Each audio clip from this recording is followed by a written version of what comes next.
Bismillahirrahmanirrahim. Assalamu alaikum. Welcome to BioKids.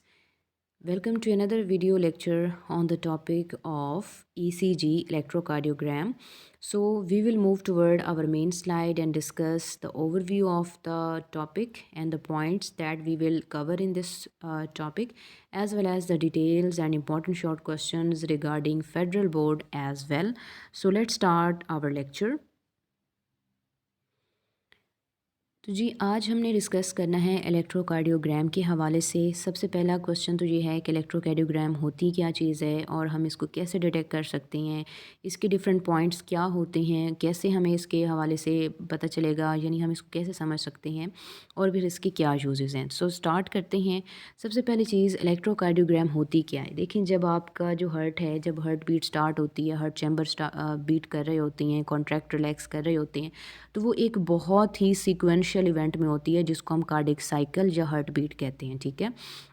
So heart beat को अगर आप सामने स्क्रीन पर देखते हैं तो आपको वो ग्राफ की फॉर्म में शो होती है। उसी ग्राफ को हम नाम देते हैं इलेक्ट्रोकार्डियोग्राम ग्राफ का। इलेक्ट्रोकार्डियोग्राफ जो होता है ये हमें एक इंस्ट्रूमेंट प्रोवाइड करता है जिसको हम इलेक्ट्रोकार्डियोग्राम कहते हैं।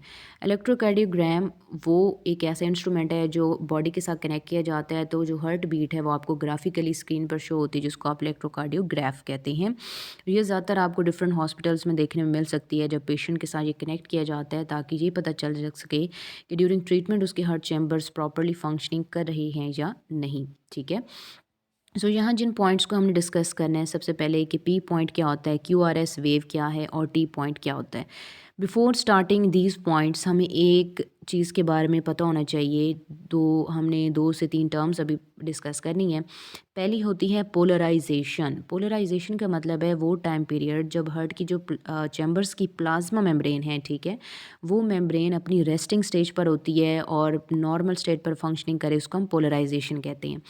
डीपोलराइजेशन, जैसे आपको ये सामने स्क्रीन पर नज़र आ रहा होगा, डीपोलराइजेशन का मतलब ये होता है कि जब इम्पल्स स्टार्ट होती है, ठीक है, चार्जेस जो होंगे प्लाज्मा मेम्ब्रेन के सराउंडिंग में, अक्रॉस में, वो रिवर्स हो जाएंगे। इसको हम नाम देते हैं डीपोलराइजेशन का। और जब एक दफ़ा हार्ट बीट कंप्लीट हो जाएगी और दूसरी हार्ट बीट स्टार्ट होने से पहले यू मे रिकॉल 0.1 से 0.3 सेकंड का डिले आता है, जो कि हमने उस लेक्चर के अंदर डिस्कस किया था जिसमें हमने पैसेज ऑफ ब्लड और हार्ट चैम्बर्स और कार्डिक साइकिल डिस्कस किया था। सो हार्ट बीट के दरमियान वो जो गैप था 0.1 से 0.3 सेकंड का था। जब हार्ट के चैम्बर्स जो हैं वो कंप्लीट रिलैक्सेशन कर लेते हैं तो उसको हम रीपोलराइजेशन कहते हैं। ठीक है। पोलराइजेशन रेस्टिंग स्टेज, डीपोलराइजेशन जब हार्ट बीट स्टार्ट हो रही है, कॉन्ट्रैक्शन हो रही है, और रीपोलराइजेशन जब सेकेंड बीट के स्टार्ट होने से पहले एक थोड़ी सी रिलैक्सिंग या रेस्टिंग स्टेज होती है, उसको हम रीपोलराइजेशन कहते हैं। So moving toward our main points, depolarization क्या है कि जैसे ही डीपोलराइजेशन होगी, यानी ऐसे नोड इम्पल्स को स्टार्ट करेगा, एट्रियम कॉन्ट्रैक्ट करेंगे, तो एट्रियम की कॉन्ट्रैक्शन जो स्क्रीन पर शो होती है वो पी वेव की फॉर्म में होती है। ठीक है। लेट मी ड्रॉ दिस, कि अगर आप इन पॉइंट्स को कुछ इस तरह से डिस्क्राइब कर लेते हैं कि लाइक ये हमारे पास एक ग्राफ है, तो क्या है कि एट्रियम जब कॉन्ट्रैक्ट करेगा तो इस तरह की एक डिफ्लेक्शन बनती है, एक छोटी सी कर्व बनती है जिसको आप नाम क्या देते हैं, पी पॉइंट का। पी पॉइंट डिस्क्राइब करता है डीपोलराइजेशन ऑफ एट्रियल फिब्रिल्स या फाइबर्स। ठीक है। फिर उसके बाद क्या होता है कि आप जब इस तरह की छोटी सी डिफ्लेक्शन देखते हैं और फिर एक वेव ऊपर की तरफ जाती है, फिर नीचे की तरफ आती है, फिर एक छोटी सी डिफ्लेक्शन, और फिर ये कंडीशन है, तो इस पॉइंट को आप नाम देते हैं क्यू का। ये जो ऊपर की तरफ वेव जा रही है इसको आप आर कहते हैं, जो नीचे की तरफ आ रही है इसको आप एस का नाम देते हैं, और एस के थोड़ी देर बाद एक छोटी सी कर्व आपको ऐसे नज़र आती है जिसको हम टी का नाम देते हैं। ठीक है। अब ये पी और आर जो है, यहाँ तक का जो डिस्टेंस है, इसको हम पी आर वेव या पी आर इंटरवल कहते हैं। एस और टी के दरमियान की जगह को हम यहाँ से यहाँ का नाम देते हैं एस टी वेव या एस टी इंटरवल। अब इन पॉइंट्स के क्या मतलब है, देखिए हमने ये बात की है कि जब एट्रियम कॉन्ट्रैक्ट करता है तो पी वेव शो होती है जो डीपोलराइजेशन कॉन्ट्रैक्शन को शो कर रही है। इस दौरान जो वेंट्रिकल होता है वो रिलैक्सिंग स्टेज पर होता है, फिल हो रहा होता है। तो क्यू पॉइंट जो है, क्यू पॉइंट शो करता है पोलराइज स्टेट ऑफ वेंट्रिकल, जब वेंट्रिकल फिल हो रहे होते हैं। और जैसे ही वेंट्रिकल कॉन्ट्रैक्ट करेगा पूरी फोर्स के साथ, तो इम्पल्स ऊपर की तरफ जाती है पॉइंट आर को शो करते हुए, कर्व ऊपर की तरफ जाएगी। और जब वेंट्रिकल से ब्लड बाहर की तरफ यानी लेफ़्ट और राइट चैम्बर्स की तरफ चला जाता है, लंग्स और बॉडी की तरफ, और वहाँ से ब्लड जो है जब वेंट्रिकल एम्प्टी होने लगते हैं तो वेव डिक्लाइन होती है, नीचे की तरफ आना शुरू होती है, तो उसको हम एस पॉइंट का नाम देते हैं। छोटी सी डिफ्लेक्शन के बाद दोबारा से जो है ना, ये एक छोटी सी कर्व शो होती है जिसको हम टी टाइम कहते हैं। टी पॉइंट जो होता है ये रिप्रेजेंट करता है वेंट्रिकल की रीपोलराइजेशन को, यानी दोबारा से वेंट्रिकल जो हैं वो रिलैक्सिंग स्टेज पर आ गए हैं, कंप्लीट एम्प्टी हो चुके हैं, रिलैक्स हो चुके हैं, तो इसको हम वेंट्रिक्यूलर जो है ना नाम देते हैं। अब interval, P R interval show करता है जब ब्लड एट्रियम से होता हुआ वेंट्रिकल की तरफ जाता है, यानी एट्रियम की कंप्लीट कॉन्ट्रैक्शन, और जब ब्लड जो है वो वेंट्रिकल में जा रहा होता है। और एस ओ टी वेव जो है, ये एस ओ टी इंटरवल जो है ये शो करता है कि ब्लड जब कॉन्ट्रैक्शन ऑफ वेंट्रिकल की वजह से वेंट्रिकल से बाहर मूव करता है left and right side of the body पर, तो इसको हम नाम देते हैं कि ये हमारे पास क्या है, that is about the S N T wave. अब ये हमारे पास थ्योरेटिकली, ये थ्योरी के जो आपको नीचे पॉइंट्स नज़र आ रहे हैं ये यही बातें हैं, लेकिन मैंने आपको यहाँ पे बना के दिखा दिया ताकि आपको ये पॉइंट्स क्लियर हो जाएं, आसान हो जाएं। हम इसको डायग्राफिकली भी देख लेते हैं कि डायग्राफिकली ये कैसे नज़र आती है।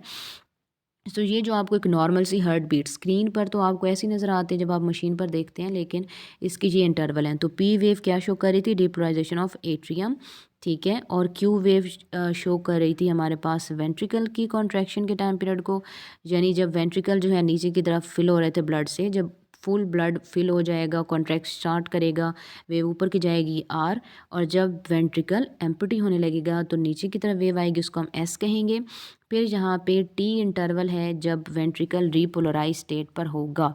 सो that was about 1 heart beat. ये जो आपको नज़र आ रही है ये क्या है, एक हार्ट बीट है जो 0.7 से 0.8 सेकंड की होती है। ये आपको दूसरी हार्ट बीट नज़र आ रही है, और इन दोनों के दरमियान का हमने गैप पढ़ा था, that was about 0.1 to 0.3 second, ठीक है। ये एक गैप था जिसको हम रीपोलराइज स्टेट भी कहते हैं, जिसमें हार्ट कम्प्लीटली रिलैक्स कर देते हैं। यहाँ पर एक बहुत इंपॉर्टेंट इन्फॉर्मेशन आपके लिए जो कि एमसीक्यू में भी आपसे पूछी जाती है कि ह्यूमन बॉडी में सिर्फ और सिर्फ हार्ट के ऐसे मसल्स हैं, यह ऐसे चैम्बर हैं जिनके लिए ये एक रिलैक्सिंग स्टेज होता है 0.1 से 0.3 सेकेंड, जिसमें ये कंप्लीट रिलैक्सेशन कर लेते हैं। दैट्स वाई हमारा हार्ट जो है 24/7 हमारी लाइफ के अंदर बीट करता रहता है, 72 टाइम्स पर मिनट बीट करता है थ्रू आउट आवर लाइफ, ताकि हम ईज़िली जो है अपनी वर्किंग कर सकें। That was about the ECG. अब इसके हम यूजेस देख लेते हैं कि इसका हमें फ़ायदा क्या है, कि इतनी मेहनत का और इतने समझने का, इस चीज़ों का हमें क्या फ़ायदा। ये एक ऐसा टेस्ट जिसमें पेन नहीं होती, सिंपल सा इसकी एक स्ट्रिप होती है आपकी जो है वो हैंड पर लगा दी जाती है, यानी आर्म पर लगा दी जाती है ब्लड वेसल के ऊपर, ताकि वहाँ से फ्लो ऑफ ब्लड की मदद से इसको डिटेक्ट किया जा सके हार्ट बीट को। तो ईसीजी एक पेनलेस टेस्ट होता है जो कि इलेक्ट्रिकल एक्टिविटी को शो करता है कि क्या आपका हार्ट नॉर्मली फंक्शन कर रहा है या नहीं। तो हार्ट के जितने भी डिजीज़ होती हैं उसको डिटेक्ट करने के लिए, यानी अरिथमियाज, हार्ट डिजीज़ को अरिथमियाज कहा जाता है, ये इरेगुलर हार्ट बीट को डिटेक्ट करता है। अगर हार्ट बीट लेस दैन 40 होगी तो वो ब्रेडिकार्डिया है, अगर मोर देन 100 होगी, 100 बीट्स पर मिनट, तो उसको हम ट्रैकीकार्डिया कहते हैं। दोनों ही अरिथमियाज यानी कि low blood pressure, high blood pressure की कंडीशन में आते हैं। अगर ब्रेडिकार्डिया बात करें, लो ब्लड प्रेशर, तो हार्ट बीट लेस दैन 40, और अगर हम ट्रैकीकार्डिया की बात करें तो वो क्या होती है कि that was about the high blood pressure, जिसमें हार्ट बीट ग्रेटर देन 100 होती है। इसके अलावा कंडक्शन डिफेक्ट्स हैं, हार्ट के चैम्बर्स अगर प्रॉपरली फंक्शन ना कर रहे हो ये पता चल सकता है, या इम्पेयर्ड ब्लड है कि सही से ब्लड नहीं जा रहा है, तो इस वजह से हमें आर्टिफिशियल पेसमेकर, यानी आपने सुना होगा कि किसी को, कोई लोग कहते हैं कि हमने हार्ट के अंदर बैटरी रखवाई हुई है, स्टड रखवाया हुआ है, तो उसका क्या मतलब है, वो स्टड जो होता है बेसिकली एक छोटी सी बैटरी होती है जो कि एस ए नोड को, साइनोट्रियल नोड को हेल्प करती है ताकि वो इस हार्ट बीट को स्टार्ट करवा सकें। That was about the topic regarding the electrocardiogram, जिसमें हमने ये थ्योरी भी डिस्कस की है, इसके पॉइंट्स भी हमने ये ग्राफ भी डिस्कस किए हैं, देन हमने यूजेस भी देख लिए। यहाँ से जो आपको क्वेश्चन आता है that is about give the uses of, short question है 3 मार्क्स का, give the uses of electrocardiogram. Second short question आता है draw the electrocardiogram representing P Q R S and T wave points. ठीक है, तो ये आपको शॉर्ट क्वेश्चन दो आ सकते हैं। ये बहुत इंपॉर्टेंट टॉपिक है और एमसीक्यू के लिए तो ये बहुत ही ज़्यादा इंपॉर्टेंट है। तो आपने याद रखना है कि पी वेव क्या शो करती है, क्यू आर एस कॉम्प्लेक्स क्या शो करता है, एस टी सेगमेंट क्या शो करता है, या पी आर और टी एस जो हमारा एस टी सेगमेंट है, इंटरवल है, वो क्या चीज़ें शो करते हैं। This was about the lecture of electrocardiograph. For the next lecture, wish you all the very best. Take care.